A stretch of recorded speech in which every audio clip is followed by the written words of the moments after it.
Madam. నా పేరు భవానీ. నాకు ఫస్ట్ మూడో కానుక ఫస్ట్ 2 కానుకలు ఇక్కడనే నార్మల్ డెలివరీ మంచిగా అయింది. ఈ మూడో కానుక వచ్చేసి మేడం సరిగ్గా పిలుస్తలేదు. ముస్లిం మేడం ఉంది.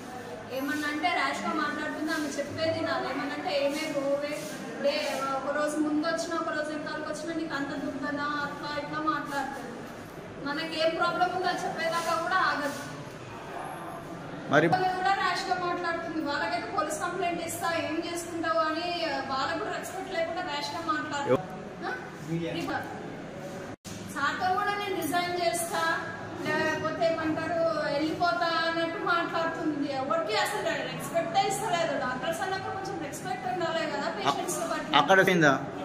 ఎంబడిని లేచి హ్యాండ్ బ్యాగ్ వేసుకొని పోలీసులకు కంప్లైంట్ ఇస్తా అన్నది. లేకపోతే అప్పుడే వెళ్ళిపోయింది. నాకు ఆకలి అవుతుందని చెప్పి అప్పుడే వెళ్ళిపోయింది. ఇది నా ఒక్కదాని ఇబ్బంది కాదు. ప్రతి ఒక్క పేషెంట్ కి ఇదే ప్రాబ్లం ఉంది. ఖచ్చితంగా కనుక్కొని మళ్ళీ దామోదర్ సార్ స్వయంగా వచ్చి ఈ ప్రాబ్లమ్ ని సాల్వ్ చేయాలి.